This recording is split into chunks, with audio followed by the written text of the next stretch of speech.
چرا بعضیا همیشه پولدارن حتی وقتی کم در میارن و بعضیا همیشه بی پولن حتی وقتی زیاد در میارن؟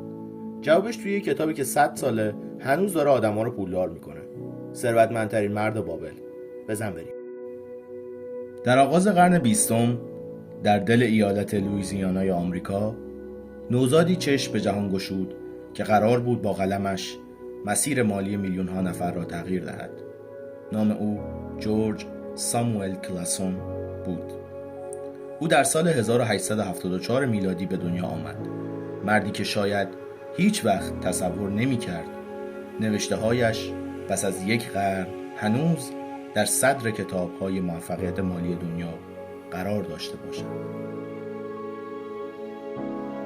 کلاسون تحصیلاتش را در دانشگاه نبراسکا ادامه داد، جایی که ذهنش با دنیای ادبیات، تاریخ و اقتصاد آشنا شد.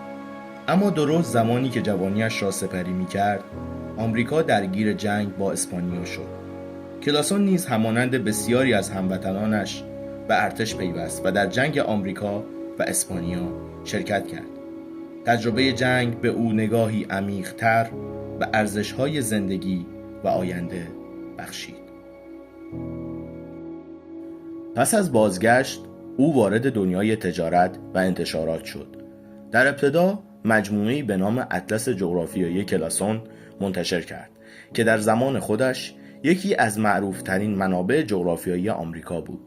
اما آنچه نام او را برای همیشه جاودانه کرد، مجموعه‌ای از نوشته‌های کوتاه و الهام بخش درباره پول و ثروت بود.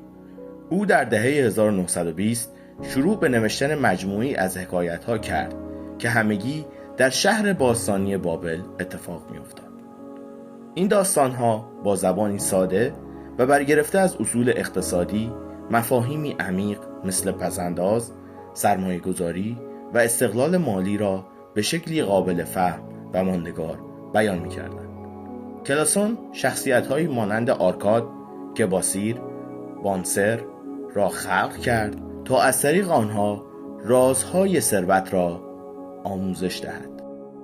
یکی از نوشته‌ها بعدها در قالب کتابی منتشر شد با عنوان ثروتمندترین مرد بابل، اثری که به سرعت به یکی از پرخواننده ترین کتاب‌های موفقیت در جهان تبدیل شد و هنوز هم در فهرست کتاب‌های پرفروش قرار دارد.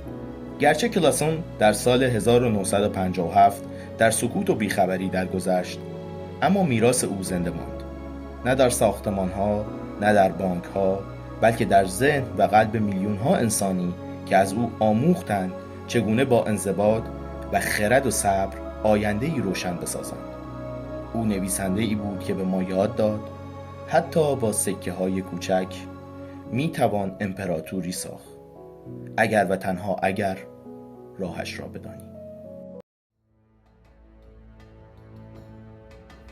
در دل سرزمین شنزده بابل، جایی در میان طلاها و معابد، حکمت‌هایی متولد شدند که حتی پس از هزاران سال هنوز در گوش زمان طنین اندازند.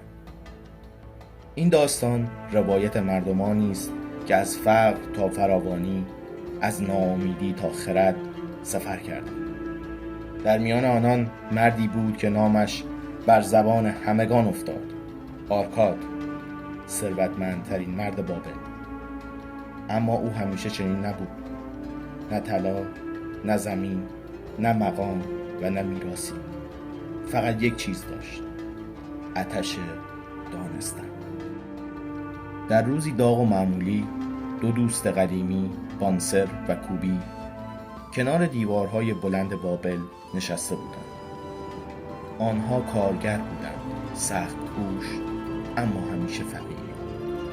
کوبی: ما زحمت میکشیم، اما جیب‌هایمان همیشه خالی است. چرا دیگران در همین شهر صاحب خانه و ثروتند و ما نه؟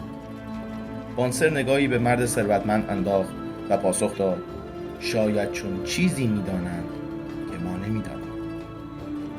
آنها تصمیم گرفتند نزد آرکاد بروند و از او راه ثروت را جویا شوند. آرکاد با لبخندی آرام از آنها استقبال کرد. او گفت: وقتی جوان بودم درست همانند شما بودم، پولی نداشتم، حتی امیدی. اما یک روز فهمیدم اگر بخواهم فردایم با دیروزم فرق بکند، باید خودم را تغییر بدهم. و اولین درسی را که یاد گرفتم ساده بود، اما سرنوشت ساز. بخشی از آنچه به دست میآوری برای خودت نگه دار. آرکاد گفت از هر 10 سکه‌ای که در میآوری فقط 9 تایش را خرج کن. آن یکی سکه دهم برای توست، نه برای دیگران. بانسر با تعجب گفت اما ما به همه‌اش نیاز داریم. آرکاد لبخند زد. نه، شما به همه‌اش عادت کرده اید.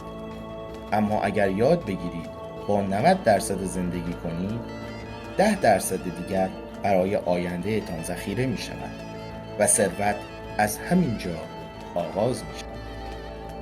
خرج‌ها را مدیریت کن. آرکاد ادامه داد وقتی شروع به پس‌انداز کنی، وسوسه خرج کردن بیشتر هم می آید. باید یاد بگیری تفاوت خواسته و نیاز را درک کنی. خواسته ها بی پایانند، اما اگر با نظم خرج کنی، پول در کنترل تو خواهد بود، نه تو در کنترل او. پولت را به کار بگیر.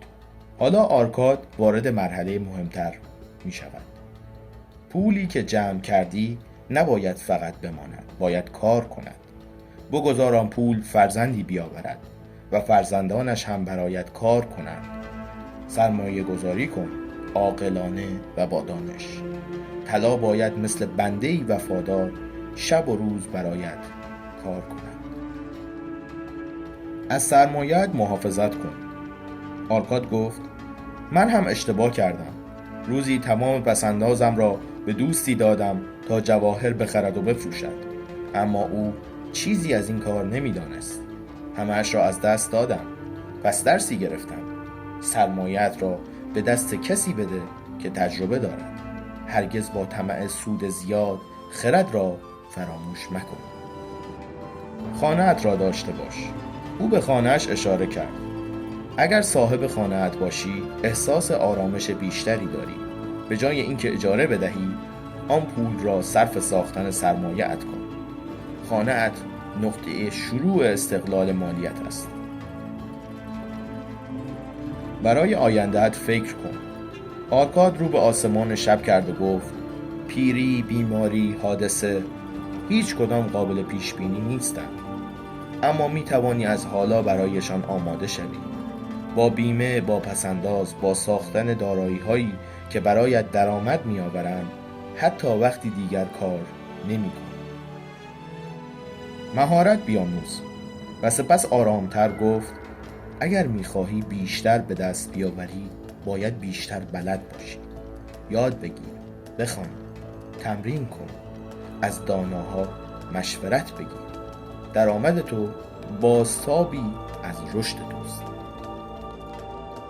حکایت مردی که طلا یافت و از دست داد. یکی از شاگردان آرکاد روزی طلا یافت، اما چون تجربه نداشت آن را به طمعکاران سپرد و همه آن را از دست داد. آرکاد گفت فرصت فقط برای کسانی است که آماده اند. اگر دانش نداشته باشی، فرصتها مثل باد از کنارت می‌گذرند و چیزی جز حسرت باقی نمی‌گذارد. 5 قانون طلایی از زبان یک پدر به پسر. پدری دانا 5 قانون به پسرش آموخت. طلا نزد کسی جمع می شود که از بخشی از درآمدش را ذخیره کند. طلا برای کسی که آن را به کار گیرد افزایش می یابد. طلا از کسی که از مشورت خردمندان بهره می برد محافظت می کند. طلا از نادانان می گریزد. طلا از کسانی که دنبال سود سریعاً فرار می کند. مردی که بدهکار بود و نجات یافت. مردی نزد آرکاد آمد. بدهی‌هایش از سرش گذشته بود. آرکاد گفت درآمدت را این گونه تقسیم کن: 10% برای خودت، 20% برای بدهی، 70% برای زندگی. نظم راه نجات توست. ماه‌ها گذشت و مرد از بدهی آزاد شد. درس این حکایت این است: هیچ مشکلی بزرگتر از نظم و اراده تو نیست. یکی از آخرین درس‌های آرکاد در کتاب ثروتمندترین مرد بابل این است: ثروتمند شدن فقط جمع کردن طلا نیست. ثروت واقعی توانایی توست در ساختن آینده‌ای روشن، با دانش، با انضباط، با ایمان به مسیر. هر کسی می‌تواند ثروتمند شود اگر امروز اولین قدم را